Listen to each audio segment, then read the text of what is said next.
IB Nation, welcome back to another edition of the Irish Breakdown Podcast. It's Tuesday, June 4th. We have started this big month of recruiting, but we talk a lot about recruiting this time of the year, but we are getting closer and closer and closer. I believe Karen said in the chat, I believe we're 88 days from Notre Dame kicking off the 2024 season. They're going to start camp at the end of July, so we're less than 2 months away from Notre Dame starting fall camp, and we are going to kick off our preview of the 2024 season. I'm about halfway through planning our summer schedule, trying to say we got to do some Saturdays. We have so many topics that we want to cover for Notre Dame, topics we want to cover for college football in general. We're going to do some top 10 picks. We're going to compare top offenses, defenses. We're going to talk about top coaches. So there's a lot of Nash Heisman picks. We'll do our playoff picks at some point in time. We're going to have a lot of fun here over these next few weeks, folks. And obviously it's going to be me for this week and next. And then starting in the middle of June, Vince is going to be joining me for the afternoon show. So we got a lot planned for you guys. And so I hope y'all are buckled up and ready to go, because this summer is going to be a lot of fun for Notre Dame fans, I believe. And there's a lot to be excited about. And I know that there's this, you've been here before type of thing. And as we kind of really start diving into this 2024 season, there's going to be the people that want to be negative and all, and that's fine. I mean, you can feel that way, but I'll just say this, folks, it is a sport that we love. It is a team that you love, that we love, and it's okay to be excited about this football team. And if they disappoint and they don't live up to expectations, and you can deal with it then, but don't deprive yourself of the excitement now. It's a great time of year as you start getting ramped up for what this football team is going to be. And that's really what we're going to start diving into, is really previewing this football team, both the things we like about this football team, some of the concerns we have about this football team. We'll talk expectations about this football team. We're going to do a lot of that today. And it's just going to be a lot of fun. And then, of course, we'll have some breakdowns that are going to be only for the message board, the premium members on the message board. But we're going to give you guys a ton of analysis this offseason about who this team is, what this team could be, and what this team should be. And that's really what I want to get into today. So I know there's a lot made of the year 3 stuff. So we're going to talk about that today. I'm going to dive into, why year 3 is so big for Notre Dame fans, why it's an important year in general outside of just Notre Dame faithful. What are the things that go into what we can learn about a football coach and his tenure in year 3. And then I'm going to dive into what the expectation should be for Marcus Freeman in year 3. Part 2 is going to be a look at the reasons to be excited about this team, the reasons that this team could meet year 3 expectations. And then part 3 of the show is going to look at some of the things that could be stumbling blocks and some of the things that could be concerns for Notre Dame, some of the things that could hold them back from reaching their potential. And we're going to talk about all of that today. Reminder, no mailbag at the end of today's show. If you do have some questions or some comments that you want me to respond to or to be brought up on the show, go ahead and throw a super chat. We appreciate that greatly. Going to be a fun week, everybody. So I'm ready to rock and roll, start talking about some Notre Dame football. So topic 1 today, and everybody's talked about this, and it's the year 3 aspect of it, right? And you get into year 3 at Notre Dame, and hey, year 3, this coach won a championship, that coach won a championship. And then I understand all that, and we'll talk about that. But there's more to why year 3 is important than just that. We'll talk about the history of why Notre Dame fans put so much onto year 3. And we'll talk about the practical aspects as well as hey, look, even if they don't reach these expectations, here's things we should be looking for. But if they do reach expectations, here's why. But year 3 is clearly a big year, and a lot of different people have talked about it, and we're going to dive into it here and break it all down for you. So to begin, when you look at this Notre Dame football program as a whole, a lot is put on year 3. And it really started back with, really from a championship standpoint, it started really back with Frank Leahy. And so I'm pulling up the history of it now, and there's really a lot to learn about the Notre Dame history of this. But what's funny is all the talk about year 3 and all the great coaches won championships in year 3. That's actually not true, because Knute Rockne did not win a championship in year 3, not one that Notre Dame claims. They have an unclaimed national championship from that season, but they did not win a national title. I didn't actually mean, I knew it, but it didn't register in my head that Knute Rockne actually didn't win his first national championship until year 7.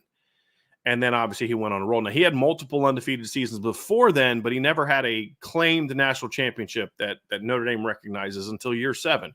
But beginning with Frank Leahy, every Notre Dame coach that won a championship won his first in year 3.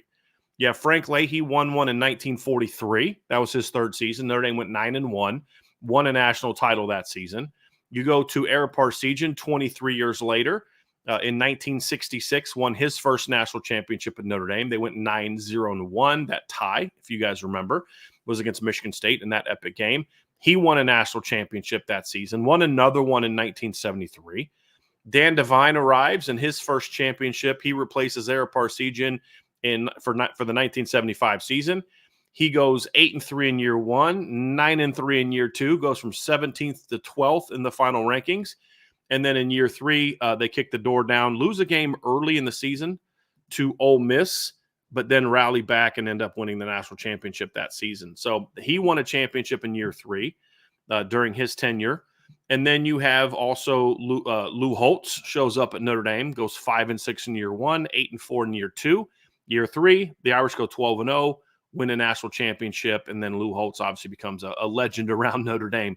You then look to Brian Kelly, who did not win a championship, but year 3 was also big for Brian Kelly. And after back-to-back 8-5 seasons, Brian Kelly went 12-0 in the regular season, advanced to the BCS title game, lost. Notre Dame finished that year in the top 5, obviously, but did not win a title, and he never won a title at Notre Dame. But he did have year 3 success because it's not just about the championship coaches. Elmer Layden was a successful coach at Notre Dame. Never won a championship, but he was a very good football coach at Notre Dame. He obviously had some success. But then there's also the aspect of what year 3 tells us about other coaches. And we've seen this as well during the tenure. You look at Bob Davie, for example. Year 1, not great. We can all look back and acknowledge that Bob Davie stepped into a unique situation. The roster wasn't the same. The recruiting hadn't been the same under Coach Holtz. And in year 1 of Bob Davie, I believe I should actually should have this, but I believe in year 1 they went 5-7 of Bob Davie's tenure. I'm just pulling that up now just to make sure. Yes, 7-6. Excuse me, went 7-6 in year 1. Lost to LSU in a bowl game. The next season, Notre Dame comes out and goes to the Fiesta Bowl, or excuse me, the Gator Bowl. They have a really good season, climb all the way up to number 9. Lose late in the year to USC in a 10-0 game. If you guys remember, Jarius Jackson got hurt in that game and then lost to Georgia Tech in the Gator Bowl. But that was a very good season for Bob Davie. You come out in year 3. What happens in year 3? Notre Dame struggles and goes 5-7 under Bob Davie. And they had a mini bounce back in year 4, went to the Fiesta Bowl and lost to Oregon State. But Bob Davie showed that's who he was. And they could have the occasional good season. But even in that good season, you could see against the better teams on the schedule that Notre Dame just wasn't on that same level. And you saw that, for example, when they lost to Nebraska. Yes, they gave Nebraska everything they could, but still lost. Battled on the road against Michigan State, still lost, and then, of course, got blown out by Oregon State at the end of the year in the Fiesta Bowl. So he showed who he was in year 3. You look at obviously Ty Willingham started to show who he was in year 2, but year 3 was it's time to move on for him. I mean, by year 3, he was gone. And then Charlie Weiss was a very unique year 3 case because Charlie Weiss's first 2 years in Notre Dame were excellent, went 9-3, finished in the top 10 in 2005, were, I believe, a top 10 team again in 2006 under Charlie Weiss, a team that went 10-3, went to the Fiesta Bowl in year 1, went to the Sugar Bowl in year 2, just an outstanding football team. Actually, they finished 17th that year. They were top 10 going into the matchup late in the year against USC, but dropped out, obviously, after back-to-back blowout losses to end that season. And so 19-6, there's a lot of positive vibes. Notre Dame is recruiting at a very high level under Charlie Weiss, and then year 3 comes, and it was utter disaster. Notre Dame goes 3-9, one of their worst seasons in a very, very long time, and he would never recover from that because that year showed who Charlie Weiss was as a football coach, which we'll get into a little bit later. But you look at it and say, hey, good first 2 years, highly ranked team, 9th one year, 17th the next, recruiting at a high level. You had just put together a strong recruiting class. You just landed Jimmy Clausen and Duval Kamara and Mike Ragone and Gary Gray. You were really recruiting at a high level. You already had a great start. You ended up having a top 5 class in 2008. So recruiting was going great. But on the field, he showed who he was. So when you look at this year 3 thing for Notre Dame, it's not just about the coaches that have won championships. It's also the coaches who weren't that level coach sort of got themselves exposed in year 3 as well. And that's another part of the history, in my opinion, of year 3 coaches. Now, there's some coaches that were just, Joe Kuharich was just never good. You know, you look at his record, it was just never good. But there were some coaches that showed some promise. Okay, this guy's showing a little bit of promise. Ty Willingham in year 1, you know, to get Notre Dame to the Gator Bowl against NC State. Bob Davie in year 2, getting Notre Dame all the way in the top 10 by the end of the season, and then finishing, you know, the way that they did. There were Charlie Weiss's 2 great years. There were times during Notre Dame's tenure when coaches would show some promise, and then by year 3, you got to realize who they really were. And there's reasons why we know who they were, and that's what part of what makes year 3 important is not just can you win, but if you're not that guy, you start to get exposed in year 3. So let's talk about why year 3 matters. It's not about it being the golden era of Notre Dame coaches. It's not about that. If Marcus Freeman follows, you know, let's say Marcus Freeman follows the Nick Saban at LSU path, you know, pretty good first couple years. I believe they won 10 games in year 2, dropped to 8-5 in year 3. Then in year 4, kicked the door down, go undefeated. You know, let's say he follows that path. Let's say he follows the path of Newt Rockne and doesn't win a title till year 7. If he wins, it won't matter that he won one or didn't win one in year 3. It's a different sport, different era, and championships are decided in way different forms. And for all we know, some of those coaches would have won championships earlier if there was a playoff the way that there is now. Some may not have won any or not won the ones that they did. Some coaches, I think if you could look back at different eras and look at some of Frank Leahy's teams and some of Era's teams and even a couple of loose teams where, boy, if there's a 12-team playoff back then, that Notre Dame team would have been dangerous. So I think there's things to look at and say, hey, look, it's a different era. The reality is getting there. So I don't know that winning a championship in year 3 and that's the reality is really what the focus should be on. The expectation should be high, but it's for different reasons. And that to me is really why year 3 matters. And here's the things to me that show why year 3 matters. It's you truly get your first real significant look at who a head football coach is. That's a big part of this. When you look at it and say, okay, well, at what point in time does it become your team? Well, it's never truly your team until really year 5. You could argue 4, but even in year 4, you're going to have some 5th-year seniors and some seniors that were either recruited or coached by the previous staff. You may have some culture things that take a little bit longer to work out than it did for other programs at different times. There's a lot of things you can say, you know, it's not yours officially, fully, entirely, really until year 5, where you can look back and say the roster is completely yours. But in my opinion, by year 3, it's your team. By year 3, by the end of year 3, there's really not a lot of the blaming the past coach. The roster is almost exclusively yours. It's, you know, there's obviously with the COVID stuff in Marcus Freeman's case, it's a little bit unique because there's so many guys that are on the team now that were not Marcus Freeman recruits per se, that have been with him for a while, that were Brian Kelly recruits coached by Brian Kelly, that otherwise wouldn't be on this team if it wasn't for COVID. Riley Mills is not on the team this year if it's not for the COVID year. Howard Cross is not on the team this year if not for the COVID year.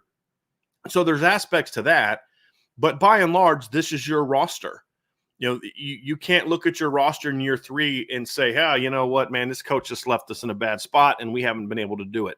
You just can't use that excuse. And you definitely can't use that excuse in today's era. In today's era, it's even less of an excuse than maybe it would have been in the past because of the transfer portal. So Brian Kelly left you in a bad spot at quarterback. Cool. Transfer portal. Sam Hartman, Riley Leonard in back-to-back years. Receiver recruiting was a hot mess. Marcus Freeman inherited a really rough situation at receiver because of failures from the previous coaching staff and the failures of the previous receivers coach. Well, okay, problem solved. You went out and got Bo Collins and Chris Mitchell and Jaden Harrison. So you can't really use the past coach as an excuse as much in year 3 as you used to. But even before the transfer portal, in year 3, your roster is majority built of players that only you and your coaching staff have coached and worked with. And a lot of the recruits are guys that have that were recruited either by you, especially in Marcus Freeman's case, because he was the defensive coordinator. So when you look at the current junior class, technically they were guys that committed during the Brian Kelly tenure in a lot of instances, but they were recruited on defense by Marcus Freeman. Benjamin Morrison committed to Notre Dame during the Brian Kelly tenure. Jaden Mickey, Jalen Sneed. There's a lot of guys like that, Josh Burnham. But Marcus Freeman was the defensive coordinator, and he was the guy that they were committing to as the defensive coordinator. So even in Freeman's unique case, even the junior class on defense, you can look at and say, that's his guys. And they were obviously only ever coached by Marcus Freeman. So there's some unique ways of looking at this and saying that Freeman's situation is a little bit different than some past coaches. But when you get into year 3, your roster should have much more of a heavy influence of what you are looking for as a head coach, whether you're an experienced head coach or a rookie head coach. You also look at the culture.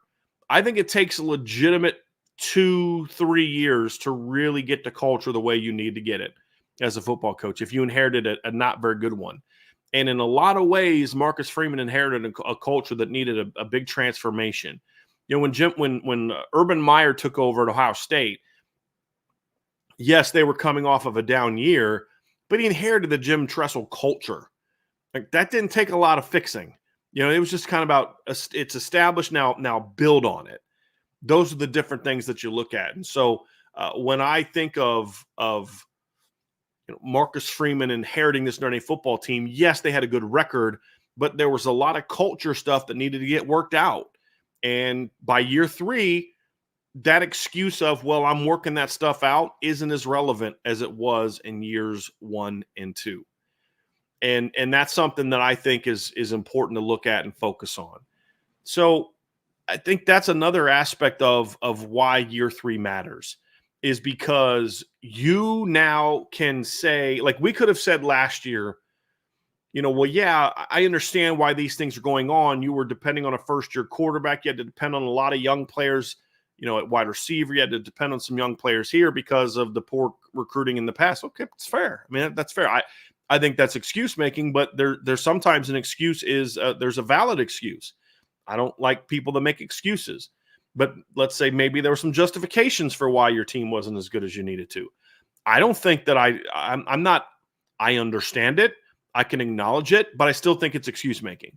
And so I don't think last year's team should have been the way that they were. However, I can also admit the fact and kind of embrace the idea that this coaching staff was overcoming stuff that was not of their doing. And I think that's fair. And you look at 2022, poor quarterback recruiting had put them in a situation where you were putting your entire hopes and wishes on a kid in Tyler Buckner that had never started a game of football and had a really checkered injury history as a true sophomore.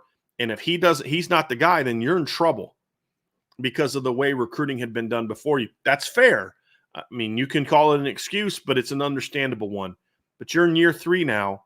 The culture, the roster are now yours. In the portal era, it is even more so now yours to a degree. Now, the unique thing is you can fix the roster much easier than you could before with the portal. It's not as easy to fix the culture with the portal. That's different where you're bringing guys in from outside coaching staffs that have been developed a certain way. You don't quite know how they're going to fit into your football team. And I'm actually going to have a story coming out here the next couple of days of Coach Freeman responding to a question that I asked him during the press conference or during the meeting we had the other day, where I asked him about youth on the football team and the defense especially. You've got this veteran player, 6-year Jack Kaiser, 6th-year Howard Cross, fifth year Riley Mills, fifth year Jordan Patojo, fifth year Xavier Watts, and then there's like 6-year Jordan Clark and fifth year Rod Hurd, and then there's like this big drop off, and it's like freshman, sophomore. And his comment was very interesting. He's like, actually, I'm more concerned about the transfers than I am the guys that have been here. Yeah, Drake Bowen's only a sophomore, but Bowen's going into the season with as much time in Al Golden's defense as J.D. Burchin and Maris Leofau had going into last season. They had more game experience, but as far as the knowledge of the defense, that was a very interesting take. In a lot of ways, that is very true. They have to learn a new system. They have to get involved with a new culture and all those type of things. And so, but by year 3, you have to take more ownership of that. You have to take more ownership of, is the roster in a better place now or not? And we have to own that or not. I mean, whether it's positive or not, the culture is not in the right place. You're in year 3. You got to own that. That's on you. And when coaches aren't able to win in year 3, whether it's because of roster problems or culture problems within the program, that's on you. And, I use Charlie Weiss as an example. I've talked about there's the positive examples, right? And a lot of the positive examples when those were legendary coaches. It's asking a lot of who had been successful at other places. Frank Leahy had great success at Boston College before he came to Notre Dame. Ara Parsegian had established himself as a veteran football coach at Northwestern, and I believe Ara wasn't Ara also at Miami of Ohio. Let me just give me a second. Let me pull this up real quick. I believe Ara had also been the head coach at Miami of Ohio, and I should know this, but just give me a second to look that up for sure. Yes, he was at Miami of Ohio. Went 39-6-1 at Miami of Ohio. Had a great tenure there, which the cradle of coaches. And then so when he came to Notre Dame in 1964. He had been a head football coach for 13 years. Dan Devine came to Notre Dame from Missouri. He had been the head coach of Missouri. Lou Holtz had been the head coach at Arkansas, been to the Orange Bowl, been the head coach at Minnesota, been the head coach at NC State. He'd been around. All those guys had success. So they weren't learning on the job, so to speak, the same way Marcus Freeman was. But even with that being true, if you've got the chops, then you should start to see it in year 3. And if you don't, you should start to see it in year 3. And Charlie Weiss is a perfect example, and I'm going to use that as an example because I think Charlie Weiss is the best sort of coach at Notre Dame that you could see some comparisons between him and Marcus Freeman. First head coaching job Charlie Weiss ever had in college was Notre Dame in 2005. He entered his 3rd year at Notre Dame as his 3rd year as head football coach. Marcus Freeman enters the same situation, had built his reputation up as a coordinator. Marcus Freeman built his reputation up as a coordinator, showed himself to be a very strong recruiter his first 2 years. Marcus Freeman showed himself to be a very strong recruiter the first 2 years. So there's a lot of parallels. That's the word I was looking for earlier, parallels between Charlie Weiss and Marcus Freeman in a lot of sort of superficial ways. Well, Charlie Weiss's first 2 years, tons of success. Why? He inherited a culture from Ty Willingham that had some issues, but it was also a program that, solid fundamental coaching, solid recruiting at certain spots, at least in one class. His last couple years were terrible, but he got to inherit a coaching a roster that had the Brady Quinns and the Jeff Samarges and the Maurice Stovall's and the Victor Abiamiris and, Derek Landry's and Brandon Hoyts and Corey Mazes. And, I could go on and on and on. I don't want to leave anybody out. Tommy Zibikowski's. Anthony Fasano's, Trevor Laws, all those players that have been recruited by previous coaches. And Charlie's job was, okay, you've got this established situation, help adjust the culture, but then he changed the scheme and brought a more modern offense, which was a problem in previous years, knew how to coach quarterbacks, which was a problem in previous years. And Notre Dame goes out, and they're a heck of a football team in 2005. And we're a good football team in 2006. They won a lot of games in 06 just because they had better players. If we're going to be honest about it, they didn't necessarily coach their way to a lot of big wins that during that period of time.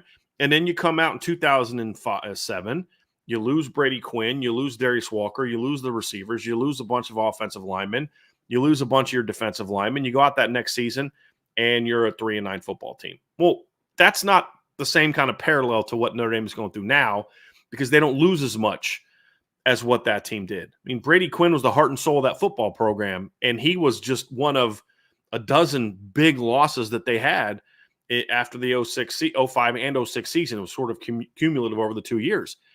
Then you come into 07 and you're a much younger football team.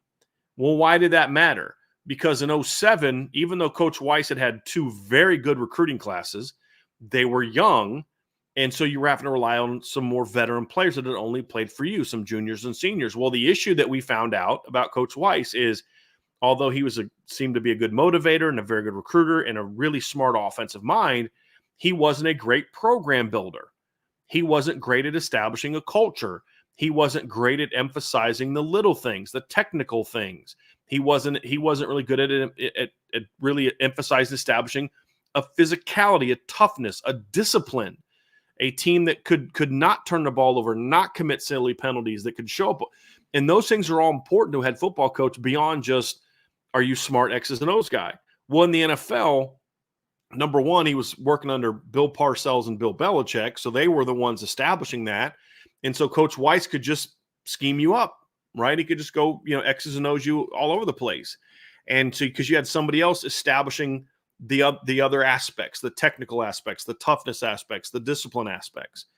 Well, Coach Weiss comes to Notre Dame and he's establishing certain things, but he wasn't able to establish the important aspects, that are hugely important to college, which is, are you disciplined? Are you sound? Are your kids tough? Do they have the proper demeanor? Do they have mental toughness on top of the physical toughness? How do they handle adversity?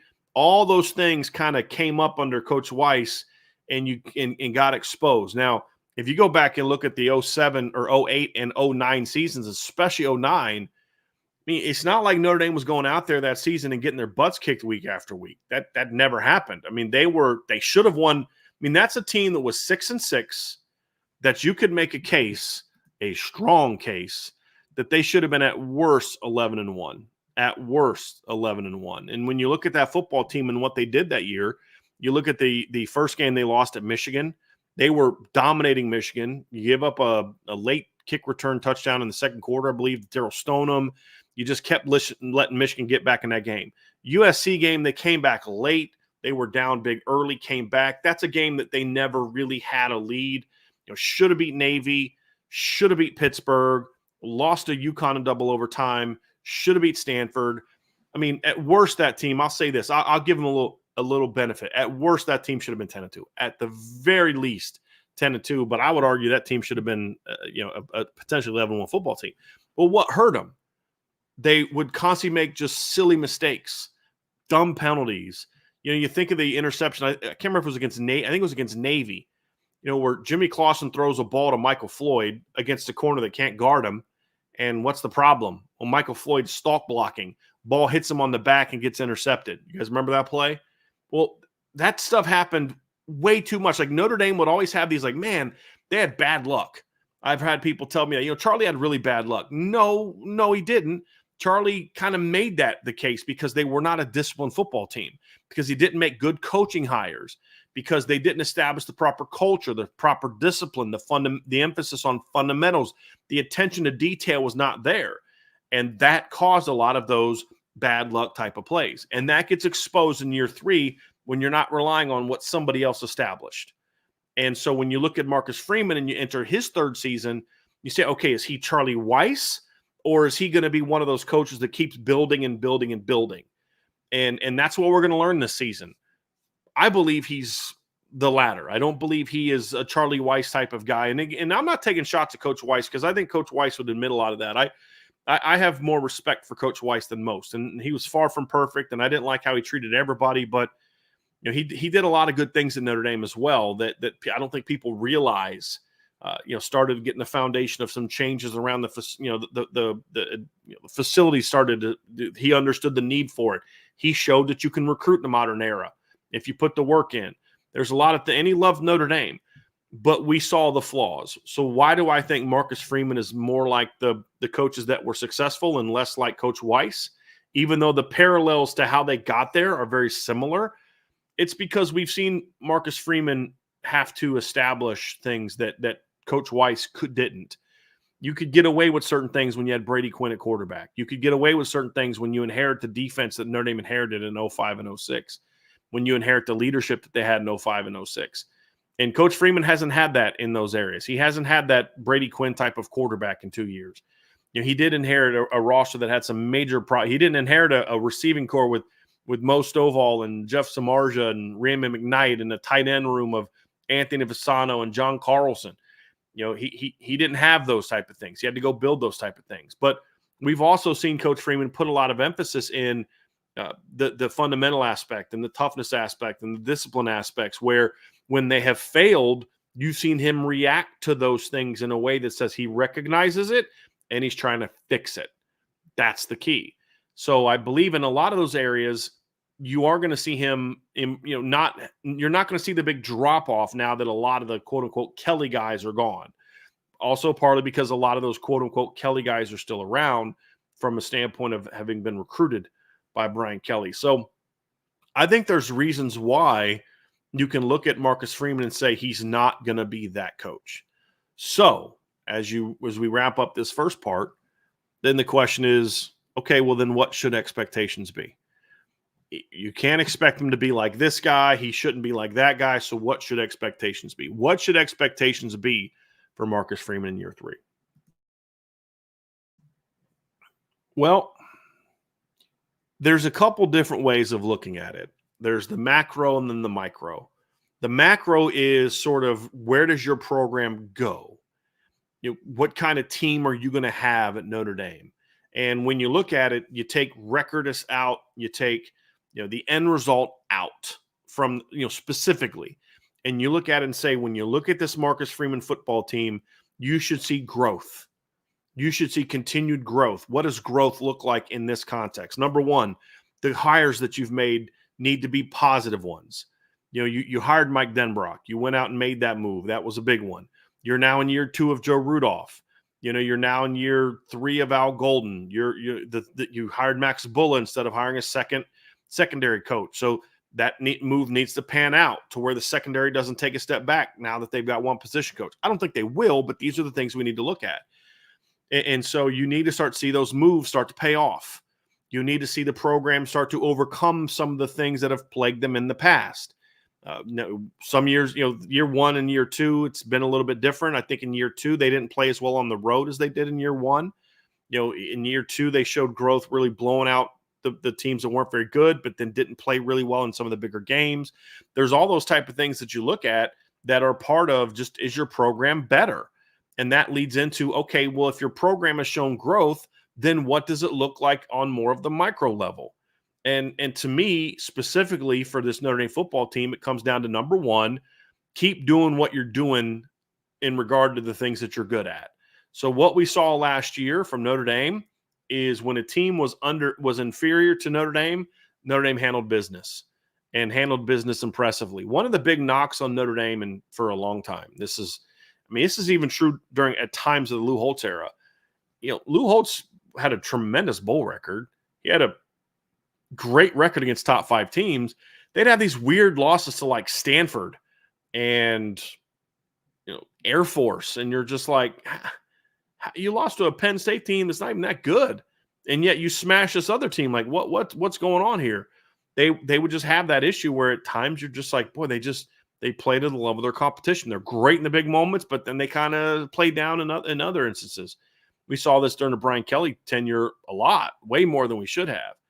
Well, one thing we saw for Freeman last year was growth, right? There was growth from year 1 to year 2.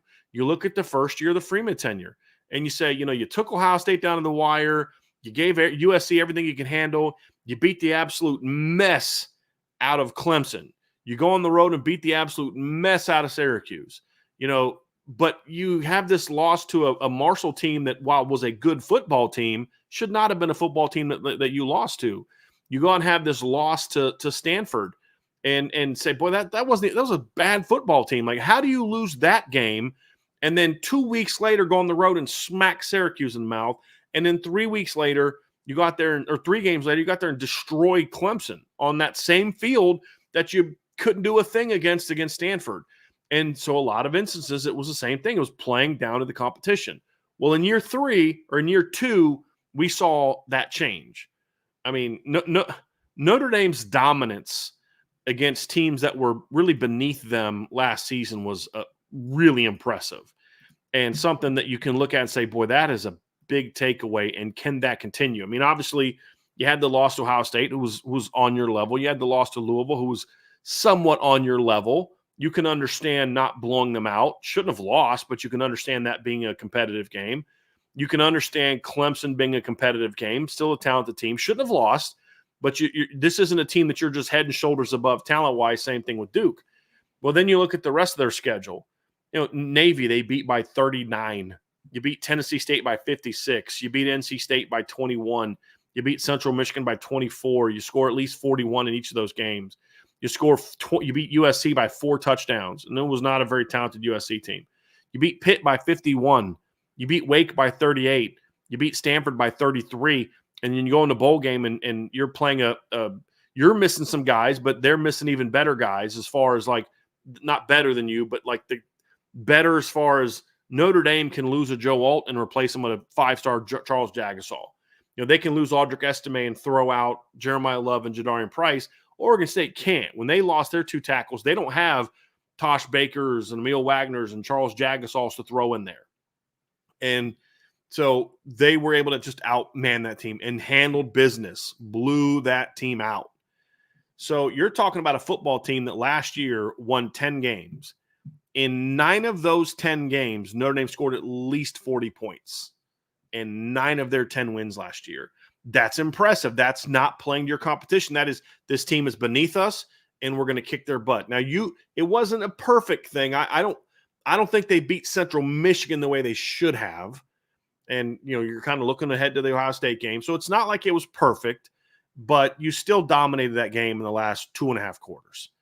So you're talking about in your 10 wins, Notre Dame averaged, this off the top of my head, we talked about this in the past, but I think it was something like 45, 46 points per game in their 10 wins last season. And just, it was really impressive. So that's something to build on. That has to continue, because what can happen to coaches is they spend so much time fixing one problem that they don't pay as much attention to the things that were already good, and then those things fall back. So what you can't do this year is, let's say Notre Dame goes out there this year and they play great in the big games, and we'll get to the big games in a second. But then all of a sudden you go stub your toe against Georgia Tech because you weren't as locked in. You stub your toe against a Virginia, you stub your toe against a Purdue or a Stanford again, and say, hey, well, Notre Dame's going to kill Stanford. Why? Well, because they have way better players. Agree. It's at home. Agree. But that was true 2 years ago, right? So there's still some things to prove. Now you've got to show me that 2023, because we have 2 stories, right? 2022, you played to the level of your competition. 2023, you dominated inferior opponents. Okay, so which one is the true you? And that's something that we need to see in year 3. We need to see Coach Freeman go out there and the teams that are just clearly inferior to you, let's be honest, and we'll put names to these things, right? Northern Illinois, Purdue, Miami of Ohio, Stanford, Army, Navy, Virginia, and to a degree, Georgia Tech, although I think of that other group, they've got one of the better rosters. I actually like Georgia Tech's roster. Those are teams that are clearly inferior to you. Those need to be not just wins, but butt whoopings. That's what it needs to be. And look, every team is going to have that game where they just don't play well. That's fine. I mean, that's going to happen. That happens to Nick Saban. That happens to, Urban Meyer had a national championship at Ohio State, and then a couple years later goes out and loses by 30-something at Iowa, gets blown out at home against a mediocre Purdue team. I mean, you're going to have those games, but it needs to be by and large the anomaly. And you need to go out there and handle business. So growth is also growing in certain areas, but then not stepping back in others. That's going to be a key. What also is growth? Playing better in the big moments, home or away. Like a lot of people say, well, Notre Dame didn't play well on the road last year. And I said, well, yeah, I mean, based on what? Well, they didn't play well at Duke. Well, Duke's a really good football team. They didn't really play well at Louisville. Okay, Louisville's a really good football team. They didn't play well at Clemson. All right, I mean, Clemson's still a good football team. They went on the road and smashed NC State. I mean, they went on the road and destroyed Stanford. They went to another continent and blew out Navy. Notre Dame had plenty of games last year where they blew out teams on the road. That dominant road wins. Went and played in a bowl game in Texas and blew out Oregon State. Was the issue really not playing well on the road, or was the issue not playing well against the better teams on your schedule, or maybe a little bit of both? And so that's something we need to see growth in. You play well against the better teams on your schedule, especially when you play on the road. Because I actually thought they played pretty well on the road in 2022. I mean, you gave Ohio State everything you can handle. Played way better against Ohio State in 2022 than you did Louisville or Duke in 2023. I think we can all agree on that, and Clemson. Then you go on the road and you play an undefeated North Carolina team that played in the ACC title game that year, won 9 games, and you destroy them at their place. Went on the road and just dominated a ranked Syracuse team. And then, as we talked about, a shorthanded Notre Dame team gave USC, a top 10 USC team, everything they could handle in 2022. So I actually think they played well on the road. 2023, was it a road problem or a big game problem or a little bit of both? Well, we need to see answers to that this year. You need to play better on the road and against better teams, and especially when those two things are true. You get a shot to go out and get a win in LA. You didn't get one the first time you went out there. You got a chance to go play an SEC team on the road, earn some.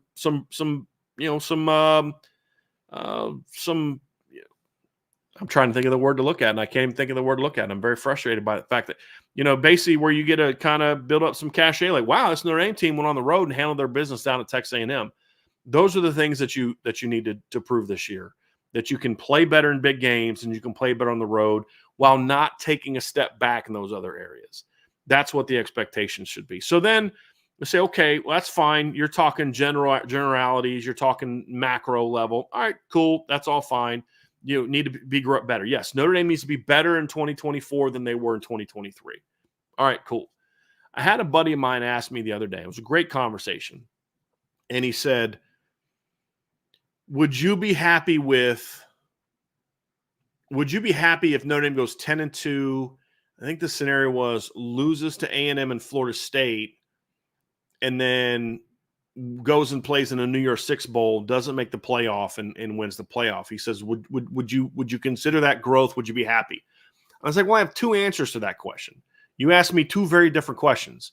Would it be growth? Yeah, it'd be growth. I mean, you took a step as a program.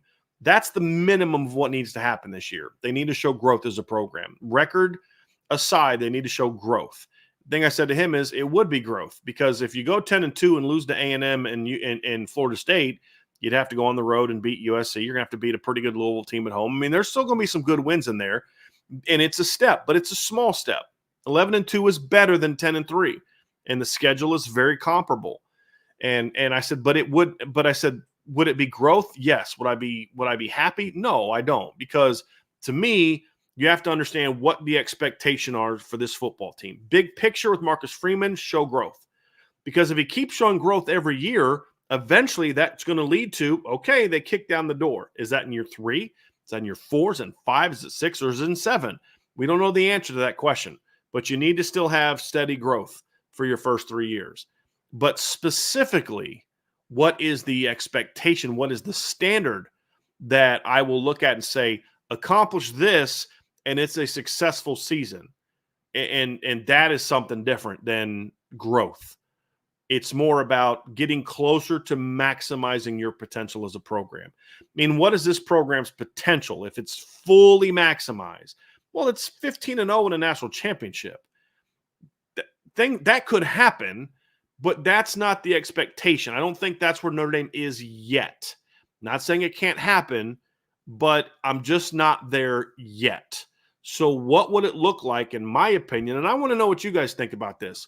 What is it that says, okay, that was a successful season. Freeman's the guy. Now he's got to figure it out and take the next step and win a championship. To me, it's this. It's an 11-1 season with a home college football playoff game and at least one win. So it's basically what I've said is 11 wins and then playoff +1, meaning you win that. And then if you do lose in the quarters, which I'm not going to be like thrilled, like, oh, this is, Freeman's better than Kelly. Well, Kelly got to the Final Four a couple times, but to me, it's a different situation. It's a different scenario. And you have to get to a point where you say, look, a minimum 11 in the regular season, and then a win in the first round of the playoff. That to me is the minimum. And if you lose in the quarters, it can't be to a bad opponent, and it has to be competitive. Like I said to him, I said, look, what would mean more to you, because you get this playoff, but then there's some specifics in there that are going to tell me, no, I'm not happy about that. So let's say Notre Dame goes 11-1 and they lose to Florida State and they make the college football playoff. They're a 5 seed. It's just, 6 seed, whatever. You win that game against a 11 or 12. And then in the second round, you're playing the winner of the Big 12 conference. You're playing a 10-2 Oklahoma State team, and you lose that game. That's not success to me. So that there has to be some asterisks to that. So when you said 11 playoff plus 1, and I'm like, yeah, I said that. But you also can't lose to an inferior opponent that way. Now, if you go into the second round and you're playing Georgia and you go to battle with them and you play them hard for 4 quarters and you lose, is that the ultimate success? No, that's not the ultimate success, because you're Notre Dame. The ultimate success is a championship. But is that them getting really, really close to maximizing this football team and could actually maximize this football team? We were talking on the message board the other day, and my guy Kenny Moore, who has really great insights on the board, mentioned Ohio State, Texas, and Georgia are like the 3 way better than everybody else, and the champions will be one of those 3. And I'm like, I don't see that. I don't see either of those teams being like 2018 Clemson or 2019 LSU or 2020 Bama or 2021 Georgia. I don't see any of those teams being like that. They're all beatable. But if Notre Dame goes and plays them, I would argue that Georgia probably still has a better top-to-bottom roster, than Notre Dame does. So you play Georgia and you just down to the wire, like, look, you know what? The season didn't end the way you expected to if you're Notre Dame, or you not expected, but you wanted to. You're a champ. You'd be pushing for championships. But you know what? This team made huge strides this year. Now build on that success and go recruit in the playoff, or recruit and better use that playoff appearance to recruit better. And then you can, next time you have the better roster, that's a successful season, as long as it's that kind of thing. But if you go playoff plus 1 and you lose to an Oklahoma State, or you lose to, Utah, Kansas State, who happens to be the 4 seed just because they were the 4th highest, conference champion, that's not the same as you go to the second round and lose a barn burner to Georgia. That to me would honestly be considered somewhat of a disappointment. Not even somewhat, a disappointment. So there's always the context of it. And when I say 11 playoff plus 1, it's the thought that you are going to lose to a great team in the quarters in a really competitive game. To me, that should be what the expectation is. Now, there's always caveats. You have a lot of injuries. You have a lot of this. Well, at some point in time, having a lot of injuries, that's kind of on you as a coach too, unless they're very fluky injuries. But you have like a bunch of hamstrings and a bunch of shoulders, and they had a ton of hamstring injuries. That's on you as a coach, man. You're as a coaching staff. That's on you. You have a guy get rolled up on, and your best player gets his knee rolled up on, and tears his knee up. I don't know what you can really do about that as a coach. Guy gets cheap shotted and lands funky on something. I don't know what you can do about it. I don't know what Matt Bayless could have done in 2022 to not let Tyler Buckner get injured the way he did. There's nothing you can do. It's one of them things. Guy lands on him funky, boom, shoulder's gone. Outside of that, you should look at this football team and say, hey, look, these are the things that they look at.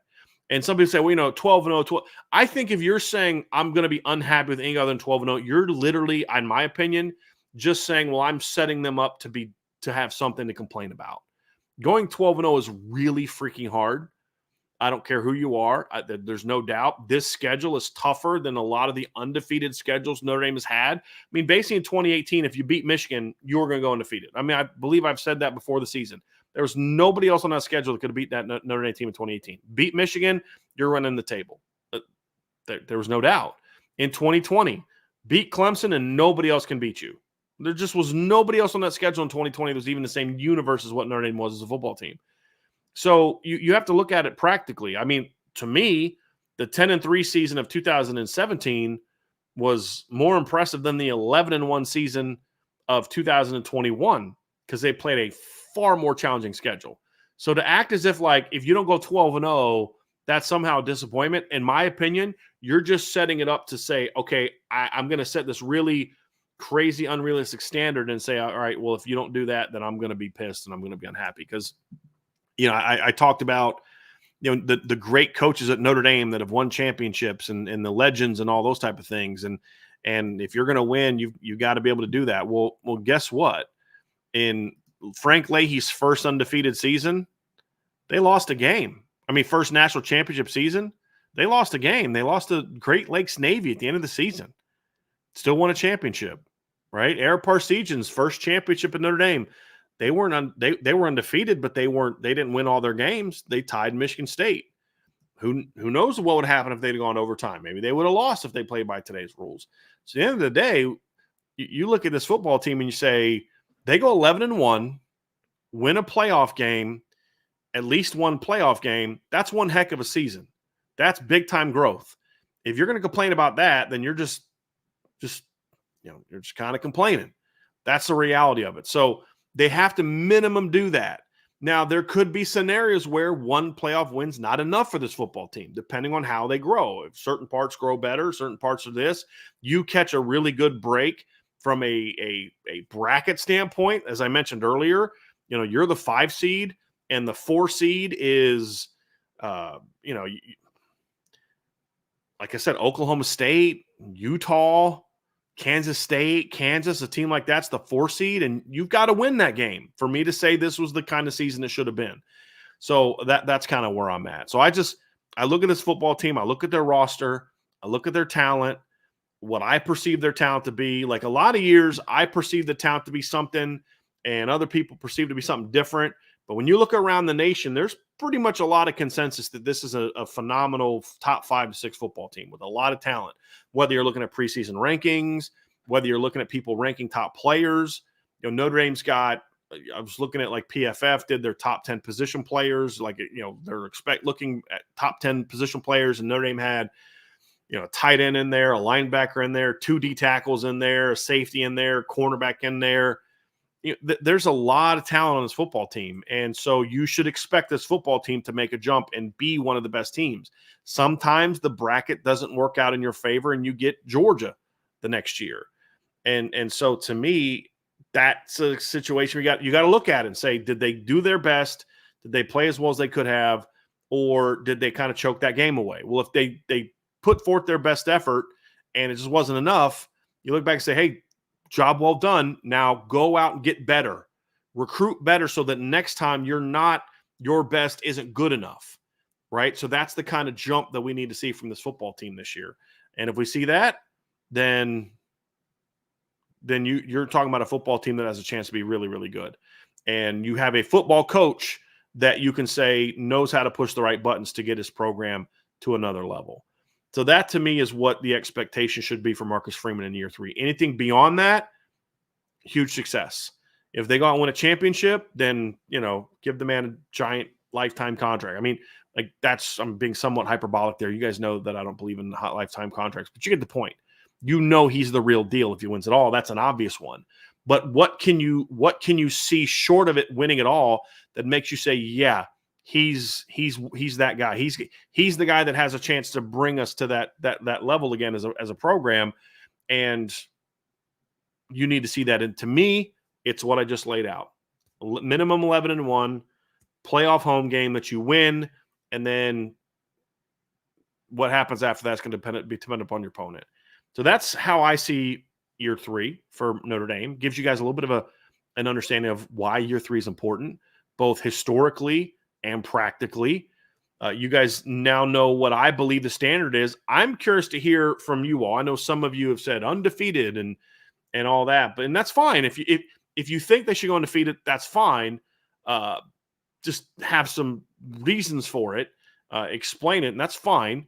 But here's more of my question. Not your prediction for the season, but what is the record that Notre Dame needs to have this year, in your opinion, that says, okay, this is a big jump, and I now have no doubt that Marcus Freeman will do this at this time?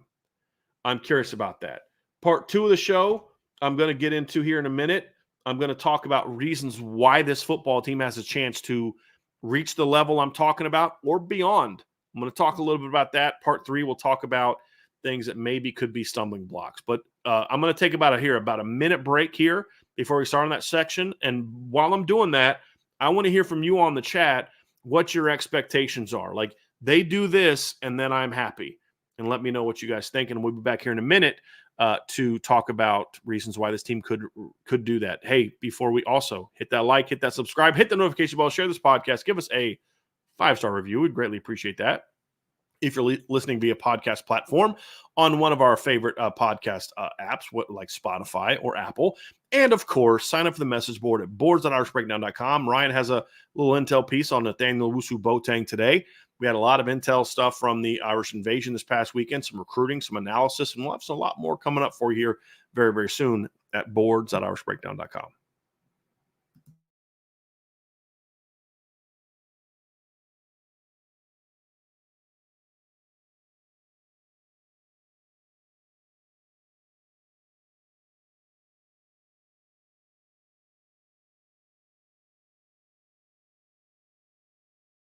Part 2 of today's show is going to look at reasons why this Notre Dame football team has what it takes to get to that level, and what will this team look like to achieve the type of year 3 success that we're all talking about. 11-1 minimum, a playoff, at least one playoff win, maybe going on a longer run. I didn't think Michigan was going to be a team that was going to win a championship last year either, and they did. So sometimes teams play above what I believe they're capable of. Notre Dame's schedule isn't as soft as what Michigan's was last year, but you could argue there's nobody as good as Ohio State on this year's schedule for Notre Dame either, and they had to play Ohio State last year. So what are the reasons why that this Notre Dame football team has a chance to go out and be really, really good? Well, there's several, and number one is star power. I'm a big believer that to be for Notre Dame to achieve its full success, they need star power on both sides of the ball. I don't know that they have it yet on offense. Get to that later. But there's the star power potential on offense. On defense, there's star power now. Notre Dame has an All-American at 3 different levels of the defense based on how I look at it. How most people look at it, it's on 2. I put corner on the second level just because of the way it's played. But when we're traditionally speaking, second level's linebackers, third level's secondary. Notre Dame has a returning All-American in Howard Cross. He was a second-team All-American last year. They have a unanimous All-American coming back in Xavier Watts. And then, of course, Benjamin Morrison's an All-American caliber player as well, was a freshman All-American in 2022. And honestly, to me, should have got more respect for being an All-American caliber player last year, at least second or third team. So you have big-time players coming back. So you have to have star power. You have to have guys can take – why? Okay, let's actually do it this way. Instead of me just saying it and you guys got to believe me, here's why. Why do you need star power? Because you need to have those players that can take games over, especially the big games. You need to have those guys can make the big clutch money plays when it matters most. When you talk about Notre Dame, comparing them to the big-time teams, it's a lot of times come down to that right there. We'll just go recent seasons, like the last couple years. 2023, you're playing Ohio State. You have some star power potentially, but the star power doesn't step up when it matters most. And in some instances, if we're being honest, the coaches didn't put them in position. Maybe Audric Estime and Joe Alt could have taken that game over against Ohio State if they'd have let them. They didn't let them. Now, you look at the defense. There was opportunities to put that game away late, and they couldn't do it. So your stars have to be able to step up and make those kind of plays in those big moments. And Notre Dame hasn't always done that. In 2022, what was the difference in that game? I think the difference is 3 syllables, C.J. Stroud. That was the difference. I mean, he made some throws. We were just like, I don't know what you're supposed to do about that. There was 3 or 4 throws on the sideline where you're just like, I really don't know what I could tell that DB to do better. That's why that guy's the number 2 overall draft pick, and that's why that guy led his NFL team to the playoffs in his first year. And some guys that's just who they are, man. They're just that guy. You look at 2020, Notre Dame plays Clemson at home without Trevor Lawrence. Notre Dame wins that game and should have won that game even more decisively than they did. They come back in the next time and they got Trevor Lawrence, and guess what? That game's not even close. Why? That's really the only difference was that guy right there at quarterback. 2020, who took that game over? It wasn't really Mac Jones. It was two guys. It was Devontae Smith and Najee Harris, especially Devontae Smith. They had star power. You couldn't match it. 2018, same deal. They had star power on defensive line. They had star power at quarterback and wide receiver, and that team went out and won a championship that year. So you need stars that can take over those games. You need those big-time money players that when the game is on the line can take it over or just step up and have their best games. And I've talked about this with some of Notre Dame's players from a recruiting standpoint. I've talked about just recently with Dallas Golden. I mean, you could argue Dallas Golden's best game of the season last year was the state title game. Jeremiah Love's most career rushing yards Jeremiah ever rushed for in his high school career was in the state championship game his senior year. Like, that's the kind of guy you want, that guy that, hey, game's big. He's going to be huge. He's going to be big. He's going to step up in those big moments. And those are things that you want and need on both sides of the ball. I believe the defense has it, and I believe it's established. And they've shown that they can be that kind of player. You look at what Xavier Watts did in the USC game. I mean, he was phenomenal. Howard Cross was great in that game. Riley Mills was great in that game. You know, Benjamin Morrison just locking people down. You didn't lose to Ohio State because of Benjamin Morrison. You could argue part of the reason the game was even close was because of Benjamin Morrison in that secondary. So they didn't finish at the end, but they kept that game real competitive for a while, and the offense just couldn't go and get it done. So you've got star power. Now, offensively, it's about potential. You have star power potential. You have a quarterback that has star power potential. You have two running backs that are non-freshmen that have star power potential. You have receivers that have star power potential.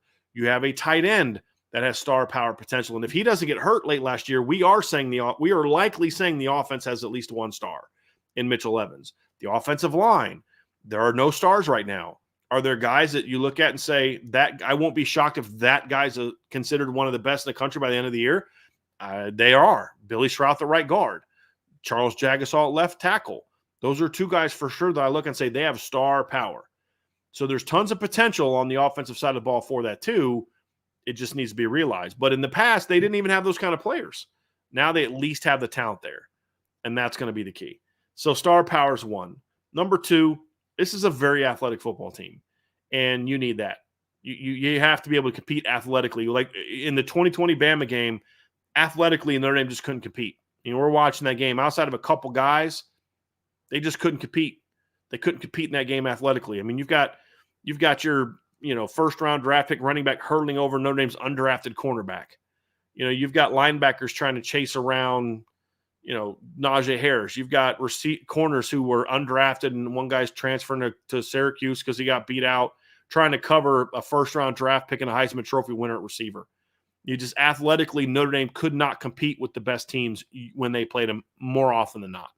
There's been some exceptions, but even then, it's like the depth of that athleticism and that talent was not there. You lose Julian Love, so drop off. You've got an injured Dante Vaughn, and that's all you got. You know, that's all you can turn to. And this team is different. They have athleticism, they have talent, but also they have depth of talent. And that's something that separates this football team a little bit, and is something to me that's going to be important. It's important for two reasons. One is you're now in a 16-game season if you want to win a championship. Notre Dame has to play 16 games if they want to win a title. You're not doing that if you don't have depth. You'll just be worn out by the time you get to the end of the season of the playoff. But then also depth isn't just numbers. It's not bodies. It's got to be talented bodies.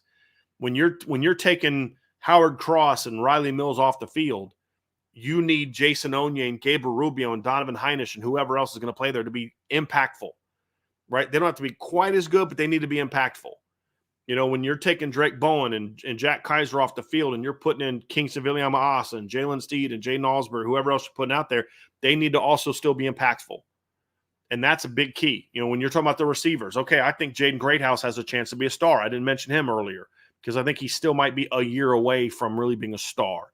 But if he breaks out as a star, if you've got Chris Mitchell as a starter, he's a good football player, whether it's Jaden Thomas or Deion Colsey, Bo Cox, whoever is in the boundary. Those are really good football players. When you take them off the field, it can't be, okay, you got to run the ball all the time because these guys can't play. You got to be able to put the Deion Colseys and the KK Smiths and the Cam Williamses and the Jordan Faisons and the Jaden Harrisons on the field, and they have to also go out and make plays. That's the reality of it. You have to have depth of talent and on your football team to be competitive. And I think this is the on paper, and I was asked this the other day, but on paper, and yeah, I mean, Michael, I can't list every guy on the roster. You get the point. But you look on paper, this is one of the deepest teams Notre Dame's ever had from since Lou Holtz left, from a on paper potential talent standpoint. Now, it's unproven in a lot of places, but I'm just like, Charles Jagasaw is very unproven as a football player. We all agree on that. But we should also all be able to agree that, like, he's very talented. It's a really talented football player. That's not debatable, in my opinion. The debate is, the question is going to be, if they reach their potential, it's because Charles Jagasaw starts to play to his. Because Jeremiah Love and Jadarian Price play to theirs. Because Jaden Greathouse plays to his. Because Christian Gray plays to his. Because Drake Bowen plays to his. On paper, tons of talent. But now that potential needs to turn into production. But you can't ignore that when you start talking about the reasons why there's excitement about this football team. I mean, Notre Dame played in a college football playoff game recently with a guy like Drew White at middle linebacker. I love Drew White. Drew White gave you everything he had. Love that kid. But teams that win titles don't have guys like Drew White as their starters. They have them as rotation players, great leaders, great team players, not as, we need him to make a ton of plays against Bama. Now you've got Drake Bowen, Kingston Viliama-Asa, Jalen Sneed, Jaden Osbury, elite level talent. Now, your job now is to get them to play to that level, but you can't, like, look, was very fortunate to have a lot of success in my career as a football coach. You know, I coached my first 5 seasons before I got out. Every school I went to, we set some either all-time wins record, some statistical record in the position that I coached and what I was involved in. And I've coached, I think it was like 2 All-Americans in 5 years, like 10 all-conference players in 7 years. And you say, well, look, I think I'm a good football coach. But I'm being real with y'all. I didn't walk into a room with a bunch of unathletic players that were 5'3" and I turned them into All-Americans. I walked into a room with, like, okay, I got something to work with here now. I mean, when I was at Muhlenberg, I had the All-American running back, the best running back in our conference. Well, guess who had the number 2 running back in our conference, in my opinion? We did. I mean, I had Matt Bernardo as a running back. He was a star. He was a stud. He was a great player. My backup running back, Mike Markabrad, I would take over anybody else in our league. Anybody else we played, I would not take their starting running back over Mike. Like, so that makes you a better coach when you've got better players than everybody else. When I was at Duquesne, I had 2 guys that got invited to NFL camps. Yarden Brantley got invited, I believe, by the Eagles, and then Michael Warfield got invited, I believe, by the Bengals. This is a 1AA school without scholarships. Like, I had guys that were studs, and it was my job to get the most out of them, right? And so now you look at this Notre Dame football team and say, boy, the coaches have some dudes to work with. Now it's your job to go out there and get the most out of them.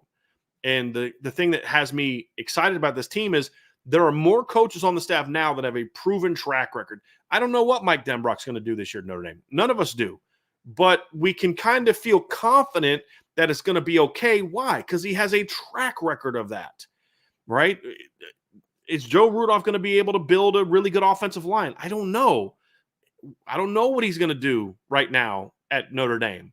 His first year at Notre Dame wasn't great, but we have a track record of success of him building good offensive lines at Pitt and also Wisconsin. So you at least know that you're here with some of that. I don't know how good Mike Brown's going to be with the Notre Dame receivers, but there's a track record there in 1 year at Wisconsin. And then at Cincinnati, they say, okay, there's a track record to work with. And those are reasons why you feel like, but they've got to have talent, and they do.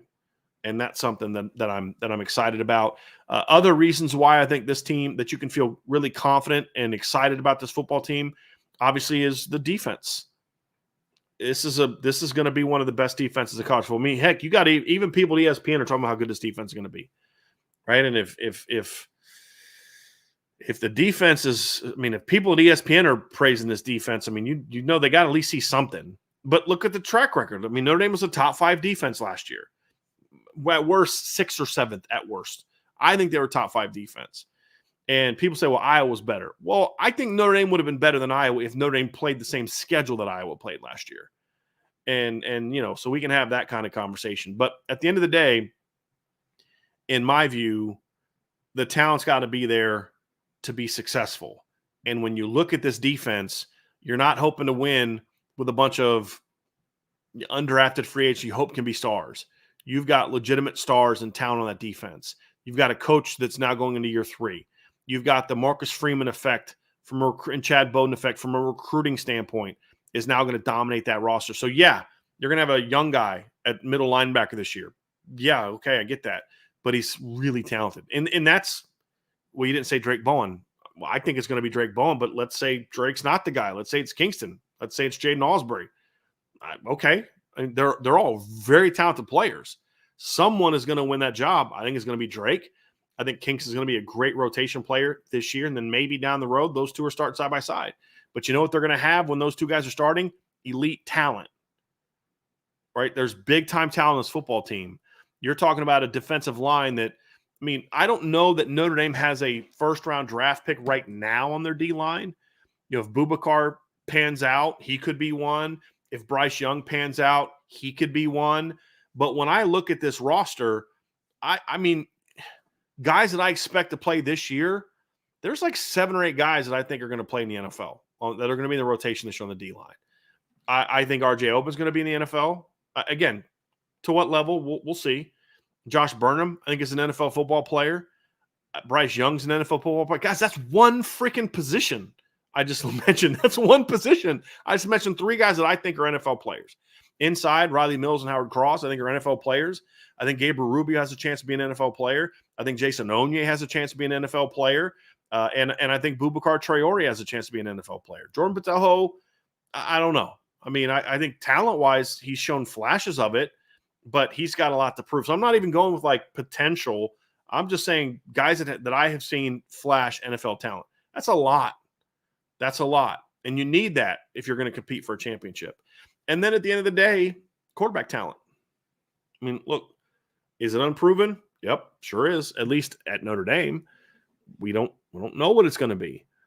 But what we can say is, and I don't know that this is even debatable, and I would enjoy that debate. So if you want to push back on it, you can go to the message boards at boards.irishbreakdown.com and continue this after the show. But I don't know if it's really debatable that this quarterback room isn't as good as it's been in decades, top to bottom. You could debate the 2014 quarterback room, I think, is in the conversation. I think the 2015 quarterback room was in the conversation prior to Malik's injury. But the difference is I just think this group is better throwers. That's the big thing for me. And there's more of a proven leader, like not proven leader, a proven player going into 2015, where Malik was a great leader. Malik could have been very good, but we don't see Malik play one game as a starter, where we've seen Riley Leonard play a lot more football. So I think just the different aspects of it, plus the depth is outstanding. And as good as Deshaun Kaiser was as a prospect, and as good as Brandon Wimbush was as a prospect, and I love both of those kids, they weren't as good as CJ Carr, in my opinion. I don't think that they are. So I think that this room has a chance to be even more talented than that. It's debatable that it's debatable. It's debatable that the talent is better, but I think the talent plus the experience, it's not debatable that this quarterback room is better than the 2015 quarterback room. I don't think that's debatable at all. The 2014 quarterback room, you could maybe make a case, but again, I still think 3 versus 4. That room had 3 really good players in Everett Golson, Malik Zaire, and Deshaun Kaiser. Deshaun was just a freshman, but this room has 4. But the point is, it's been a while since they've had this kind of talented quarterback. And at the end of the day, I don't believe Notre Dame can be a championship caliber football team if they're not getting impact play quarterback. And I know people say, well, Michigan didn't get that. And I'm like, well, that's true. They didn't use it that way all the time, but they did ask J.J. McCarthy in a lot of games to make plays late. And there's no doubt that he's talented. He's a very talented quarterback. The question is just they didn't necessarily need him to be that guy all the time, but he was talented. This is a talented quarterback room. And if Notre Dame wants to compete, then they need that kind of level of play. And they don't need anyone to play out of their minds. They don't need Riley Leonard to play out of his mind. If Riley Leonard is just the same guy he was in 2022, then Notre Dame is exactly what I said the expectation should be. I think they're an 11-1 football team that wins a playoff game. If he's just the same guy he was in 2022. If he's better, then that makes his team even more dangerous. So when I talk about my expectations for the season in what I think this team should be, I'm basing that off Riley Leonard just being what he was in 2022 at Duke. That's it. I'm not expecting him to get an ounce better. Now, if he does, I'm hopeful that he does, but I'm not expecting it because of the injury and some other factors. I just think, he'll be just, if he's just that good. That's that was a really dynamic quarterback in 2022, folks. He took a Duke team that had won 10 games in 3 previous years, and they won 9 in his first year as a starter as a true sophomore. Anything beyond that, if he plays beyond that, if he becomes a better passer, if he's more accurate, a better decision maker, throws the deep ball more consistently, then this team is going to be incredibly hard to beat. But even just at the baseline of if he's just what he was 2 years ago, this is a very dangerous football team. And in ways that you just didn't have it. Because like with Sam Hartman last year, the problem that Sam had last year was Sam's skill set is not – it's just he's not the type of player that can put a team on his shoulders physically. If you put a game plan in front of him and you put talent around him, he can be a maestro. And we saw that at times last year. But if the O-line was struggling or if the receivers were struggling, like the way Clemson's O-line and receivers were struggling against Ohio State in 2019 in the playoff, Trevor Lawrence said, okay, my receivers are dropping balls. They're getting locked down on the outside, so I'm going to have to be money with my throws, but I'm just going to go out there and make plays with my legs, and he rushed for over 100 yards. That's what he needed to do.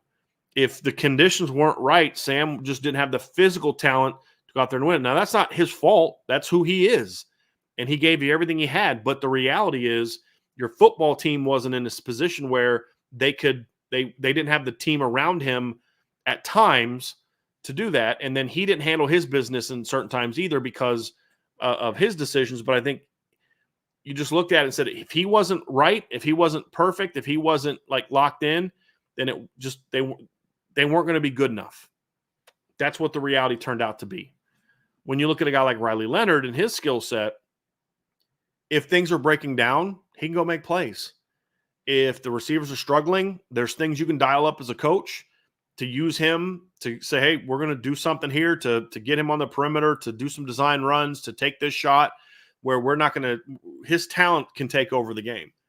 They didn't have that in the past. They didn't have that last year. They didn't have that in 2022. They didn't have that in 2021. They didn't have that with Ian Book.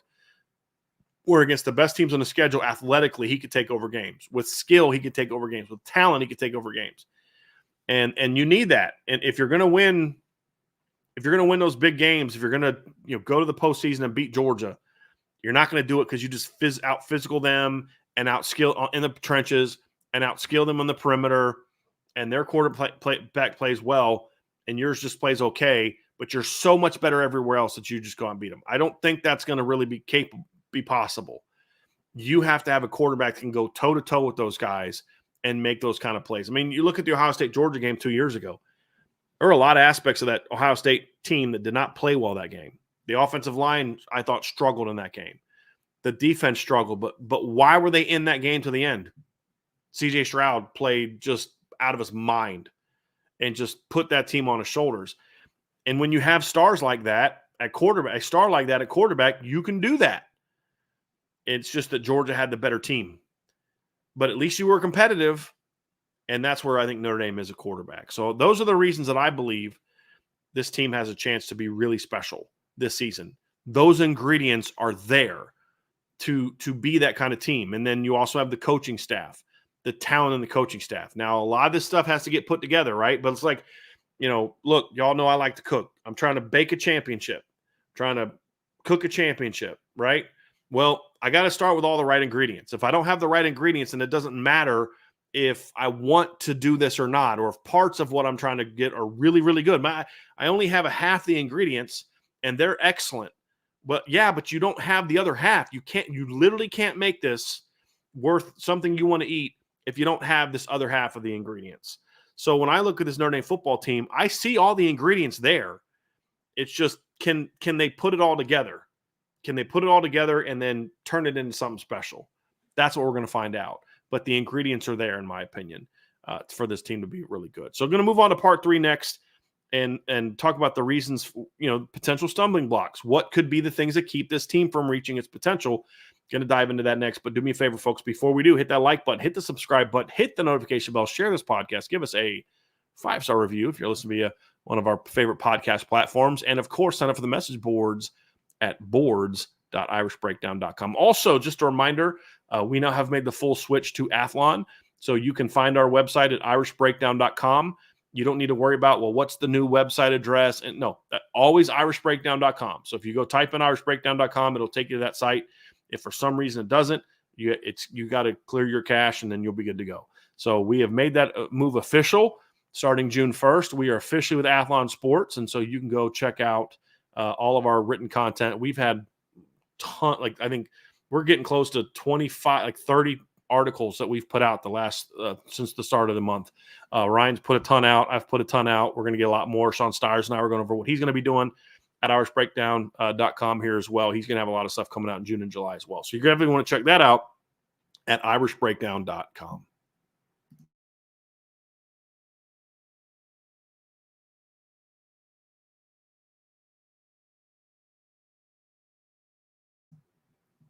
Final part of today's show. Yes, Notre Dame has all the ingredients to be successful and to be a great football team this year, maybe even win a championship, but they're not a perfect team. They're a team that, to me, the margin for error has gotten wider than it used to be, but it's still not where it needs to be. Those things are going to come from just continued improvement from the coaching staff. It's going to come from recruiting better. It's going to come from better leadership. It's going to come from all those things just getting better. And so there's still a little bit, when I look at this team, you say, hey, look, there's a lot of reasons to be excited, but there's also some things that you say you have to question. And if you're being honest about this football team and not just blowing smoke and Pollyanna, everything is awesome, they're going to win it all. And when they don't, we're like, we don't know what happened. We don't know what happened. And then just, the coaches sucked, right? There's reasons why that you have to say, look, if they don't overcome this, or if this rears its head, this could be a problem. And so this next part of the show is going to be looking at those things. And the first one, to me, is injuries. I mean, look, I talked about Riley Leonard at quarterback, and I talked about the town at quarterback. But do you think the town is good enough right now and experienced enough right now behind Riley to say, if he gets hurt early, do they have a quarter, or if he gets hurt right before the playoff and is going to miss the playoff, do they have a quarterback on the roster that can kind of go win you 3 or 4 games? Yes, eventually, but is that the case now? I've said before, I think CJ Carr is going to win a championship at Notre Dame as a starter. I've said that. I think I have that kind of faith in the kid, and not just him, but the town around him is going to be so much better than what it's been. I've said this before about Kenny Minchey. Kenny Minchey, to me, if he figures it out and the light goes on, can be a championship caliber quarterback. There's no doubt in my mind. But the only other experienced guy on the roster is Steve Angeli, and I don't think he has that type of ability. And I don't think the roster is good enough where you can go out there and win those 4 games with him at quarterback. Now, could you win 1 or 2? Sure, you could, I think. Steve's a gritty kid, and you've got a good team around him. But to really be a championship team, I don't think you have the experience. And to my point about CJ and Kenny is Kenny there now? No, he's not, because if he's there now, he'd be the clear number 2 quarterback. Is CJ there now? No, I don't think he's there now. He's a freshman. Trevor Lawrence won a championship as a freshman. Yeah, Trevor Lawrence is a unicorn. Like, you can't compare everybody to Trevor Lawrence. I think CJ Carr was a 5-star player. To me, he was a top 15 to 25 player coming out of high school. Trevor Lawrence was number 1, and it wasn't even close. With all due respect to Justin Fields, Trevor Lawrence was the best player in the country that year. So I just don't think that you have that now. I don't think CJ Carr, as much as I love CJ Carr, is going to get you through if Riley gets hurt in game 2, is going to get you all the way through the regular season unscathed, and then win you 4 more games in the postseason. I just don't think he's there yet. The experience is just not there. I would say if he is going to do it, it would be more of that example where he starts early and gets 9-10 starts under his belt. So then he's got a lot of experience going into the playoff.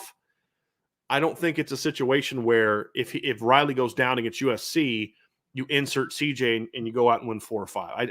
Because like Ohio State did that in 2014 with Cardell Jones. Couple things about that. Cardell was not a freshman, and Cardell's job was just hit a couple bombs. I mean, you had a great defense. You had Ezekiel Elliott. You had a very veteran offensive line. You weren't winning because of Cardell Jones. You were winning with Cardell Jones. I don't know that Notre Dame and that was a year where Alabama was down. Clemson hadn't quite made that jump yet. That wouldn't come till a year later, although they were still, they were pretty good in 2014. So I just, you weren't winning because they don't have Ezekiel Elliott to just hand the ball off to and run over Alabama for the entire second half. They just don't have that. I think Ezekiel also rushed for over.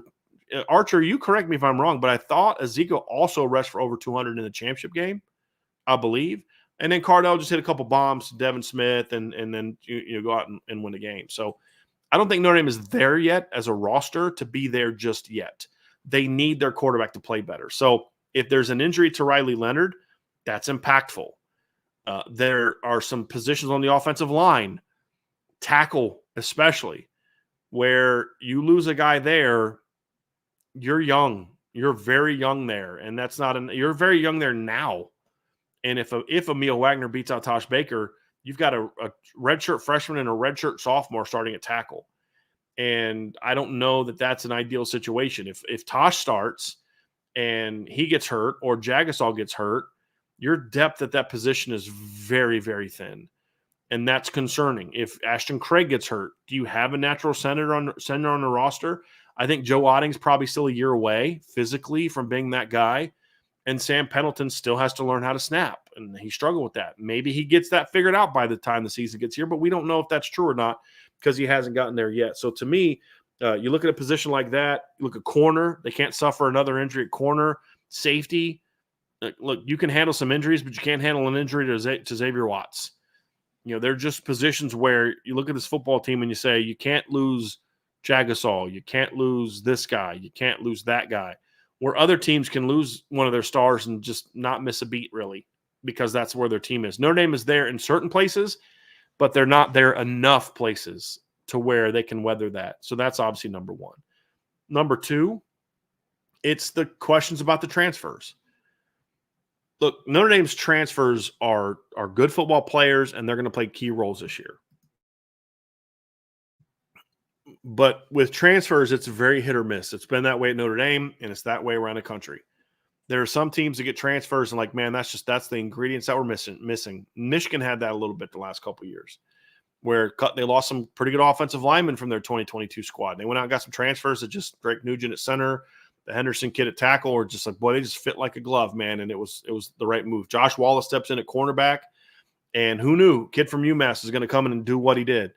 And then there's other teams that bring in transfers and it just doesn't work out. The guy just didn't have the right attitude, didn't do this, didn't do that, just didn't work out. And when you talk about guys stepping in, defensive players, yeah, it worked out great with Javonte Jean-Baptiste and Thomas Harper last year.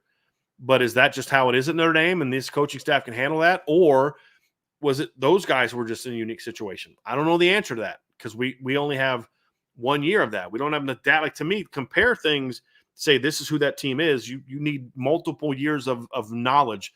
Notre Dame dominating weaker opponents in 23, but not in 22 doesn't mean this is who they are now. We hope that that's the case, but we don't know that yet. And so we have to go out and find out if this football team can go out there and do those things. And the same thing with the transfers. I mean, you're asking a lot of transfers to play important roles, like at quarterback, at wide receiver, nickel, safety, and defensive end. You're asking some transfers to play some really important roles. Are they ready for that? Can they handle that? Place kicker. Forgot to mention place kicker. Can those guys handle that? If they can't, then this team's going to have a hard time playing to its potential. And while we have seen it happen with some people, then with others, it's not. And that's why I feel that this could be a potential stumbling block if the transfers don't play to expectations and play to their past levels. That's a very important part of it. So that, again, I think they're capable of it, but now they have to show it. Wide receiver is another one. where the talent's there, potential's there. I mean, this is the deepest receiving core Notre Dame's had in a long time. You've got Chris Mitchell coming back. Coming in. You've got Bo Collins coming in, Jaden Harrison coming in.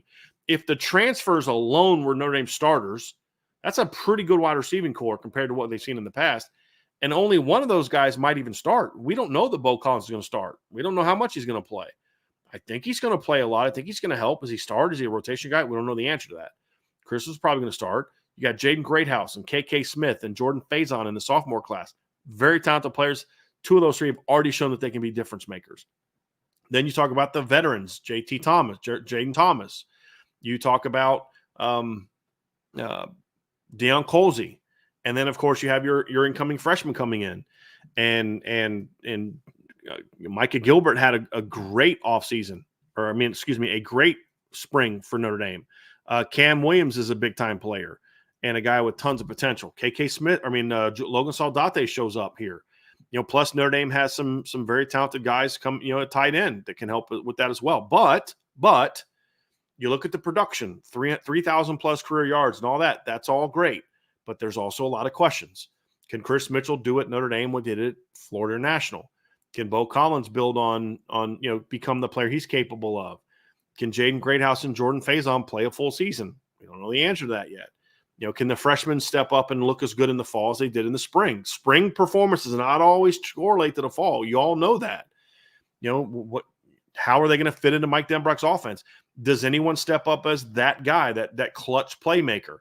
Those are all things they're capable of, but they have to prove it. Well, they got 3,000 career yards coming back, not at Notre Dame. And I think that some people ignore. Like I read a lot of national stuff, and here's the top transfers. Nobody talks about Chris Mitchell at all. I think this is a mistake. I think Chris Mitchell is a good football player. I think his success performing against the better teams in the schedule last year shows this is a legitimate talented kid. Just didn't dominate bad competition. This is a good football player. So I think the mistake that national people are making with him is he's not getting enough conversation. He's not getting enough eyes on him. But as Notre Dame fans, we also have to be willing to admit that just because he did it at Florida National doesn't mean he's going to do it in Notre Dame. Like just because he was a clutch player in front of 25,000 fans doesn't mean he's going to be that way in front of 100,000+ fans at Kyle Field. We don't know the answer to that.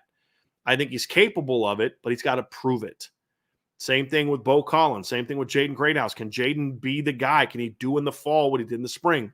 I hope so, but we don't know. How's Jordan Faison going to be when the stakes are a little higher? We'll go find that out. There's, can Deion Colsey and Jaden Thomas stay healthy? Haven't yet. So we need to see. So there's just so many questions that the potential is there for them to be excellent. But the proven production here at Notre Dame is there. And of course, it always goes back to Ohio State with Michael. But there's a difference because nobody at Notre Dame is as good as Jeremiah Smith. Nobody at Notre Dame has proven to be as good as Emeka Egbuka yet. Nobody at Notre Dame has Carnell Tate's talent, in my opinion. So it's not about experience. It's can you do it here? And anyone that knows football, anyone that understands playing at this level, just because you can do it at one school doesn't mean you can do it at this other school when the pressure's ramped up, when the eyes are on you. When we don't know that. So while you'll hear me say a lot of great things about the receivers this offseason, and they have the potential to be a key reason for this team being great, we also have to be willing to say, if Notre Dame struggles, I won't be shocked if this is one of the areas that doesn't play to what we hope it'll be. The offensive line's another one. Loads of talent, loads of potential. I'm actually kind of confident that the offensive line is going to play well this year. But that's a projection. And it's kind of looking at the one game they played. But again, a bowl game where you had a month to prepare is a whole lot different than you've got a week to prepare for Florida State's dudes. And you've got a week to prepare for Louisville. And you've got a week to prepare for USC. And you've got a week to prepare for, the semifinal game. So a little bit of a different deal. And there weren't as many fans in the stands in El Paso, Texas, as there will be when they play in Kyle Field. So if Notre Dame struggles this year, you have to be able to look back at it and say, okay, this would be a reason why. If the offensive line doesn't play to its potential, that could be a potential stumbling block. You look at another one, to me, is the pass rush. The pass rush, can it be consistent enough in the biggest moments? Those are questions. Can they be big enough in the biggest moments? And can they make those clutch sacks? Those are all things that have to happen if this team is going to be a championship caliber football team. Look, the defense was great last year, but the team wasn't good enough, right? And at times the pass rush was brilliant. The pass rush played a huge role in blowing out USC. Wasn't there against Clemson. Wasn't there as much against Louisville. All right? It wasn't there on the final drive against Ohio State. So consistency is going to be key for the pass rush. And then here's the last thing, and we're gonna wrap up with this. I do have a couple super chats, but after I'm going to answer those super chats. But then this is the sort of the last point of this one. The other one is the new quarterback situation. I expect Riley Leonard to be a very good player, and I believe that if Riley Leonard's a very good player, the name's going to be very dangerous. But we haven't seen this a lot. We don't have a lot of evidence of first-year starters transferring to a school and that team making a deep run to a championship. We don't have a lot of it. There's some, but we don't have a lot of it. Usually it's year 2 in a system. Joe Burrow goes from, good player in year 1 or solid player in year 1 to star in year 2. There's just not, I mean, you could look at, like I said, there's some. Justin Fields in 2019. It's an example. It was his first year at Ohio State. We've seen some instances where freshmen have come in. Trevor Lawrence in 2018, Jalen Hurts in 2016. So there are some examples. There's other guys that were first-year starters, like Jacob Coker in 2015. But Jacob Coker had transferred from Florida State a few years prior to that year he took over as a starter. So there's just not a lot of evidence of this. But it's also, if we're being honest, this hasn't been a thing for a while. We haven't seen the portal the way that it is now. And so there's going to be a lot of firsts as we continue to move forward. And so those are things that I look at and say, boy, this team has a chance to be special if Riley does this, but what if he doesn't? What if he doesn't transition well? What if he doesn't figure out the offense as quickly as you want? Those are things that could be stumbling blocks, because I said if Riley Leonard is the guy that we hope he was in 2022, well, 2022 was the second year at Duke. He had a year to learn the offense. This is his first year at Notre Dame with the new OC. And because the offensive coordinator's new, the players around him don't know the system like Jack Cohn's players knew the system in 2021 around him. So he had guys that could help him learn the system because they knew it. Everybody's learning it new now. And that's something that at least we have to consider as a potential stumbling block. So when I say these things, these are not predictions of things that are going to keep them from winning. It's more about if they don't reach expectations, these are things that we will likely look back and say, these will be the culprits because these things didn't pan out as much as we hoped. And so that's where I think that's the potential stumbling blocks of this football team. We do have 2 super chats I want to get to before we get out of here. And we have one from my guy, Kay Grant. Thank you, Kay Grant. Go Irish. Also, it was my son's birthday yesterday. Big man turned 6, and Henry will be at his very first Notre Dame game for the Northern Illinois game. Well, Carrie, give Henry a big, happy belated birthday from his IB uncles and aunts here at Irish Breakdown. So happy for him and happy for you guys. And I look forward to seeing you at the game, man. I'll be around. So love to see you again. I know we had a chance to meet at last year's tailgate, and I hope to see you again this year as well. So happy birthday to Henry. Iden Benami with a super chat. Thank you, Iden. Do you think Chancey Stuckey knew he was out and sabotaged us with recruiting? Sure, it feels like it on many fronts. How much of an impact has Geno had on our quarterback? So number one, I have no evidence that he did anything to sabotage Notre Dame. And look, I have a lot of issues with Chancey Stuckey, and there's a lot of things I have no problem criticizing him for. No problem. But I'm not going to do that with no evidence. Could he have done it? I mean, lots of things could have happened. What I do know is that him leaving impacted recruiting. And there was a period of time where they weren't getting a good recruiting effort from him. Was that sabotaging? I have no evidence of that, and I'm not going to accuse him of something I have no evidence of. How much of an impact has Gino Guidugli had on the quarterbacks? Well, again, to be determined. I think he did a very nice job last year with Steve Angeli getting him better. I liked what I saw from the quarterbacks this spring.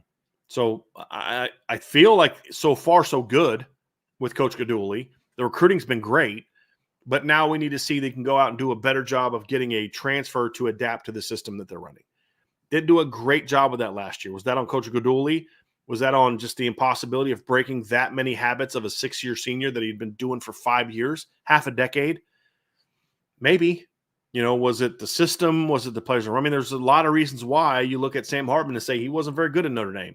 You can't just say, well, not going to blame any of that on Gino Gaduli. I mean, he's the position coach. He deserves some of the responsibility for that, but I don't know that how much of that. The things that I do know, I've liked. The things I've seen this offseason, I've liked. The recruiting has been great. So I'm very cautiously optimistic. Well, I should say I'm very optimistic that if he keeps doing this, he'll be successful. But there's a little bit of caution because of the unknowns. But again, there's a track record there. We saw him with what he did with Desmond Ridder. We saw him take Desmond Ridder as a redshirt freshman and develop him into a second-round NFL draft pick. There's a track record there. And so that's why I think there's probably a little bit more confidence that he's going to thrive there than maybe you might have at some other spots or guys that have stepped up into those roles in the past, because there's a track record there.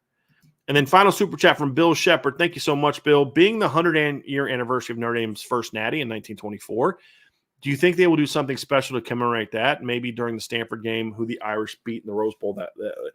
Bill, I never thought about that as far as the Stanford thing, but that is a great question. Let me actually look that up here real quick, because that is very fascinating, just to kind of see who else might be there. Let me just give me a second, Bill. I'm going to pull that up here real quick. So let's go back. 1924 was the year. I remember we were just talking about that. And then you look at that 1924 season, Notre Dame went 10-0. See, Army, they play Army. Georgia. So they play 3 opponents. Here's a crazy. They play 3 opponents in 2024 that they also played in 1924 when they won their championship. They played Army at the Polo Ground. So the reason I'm looking at this is because I could see that being a game where maybe they do something, because that year they played in the Polo Grounds. Maybe they do something at Yankee Stadium this year. Or, as you mentioned, Stanford at home could be something, because they did play Stanford in the Rose Bowl that year. Which was a fascinating situation. I love this. I'm looking at this. They give attendance ranges back then.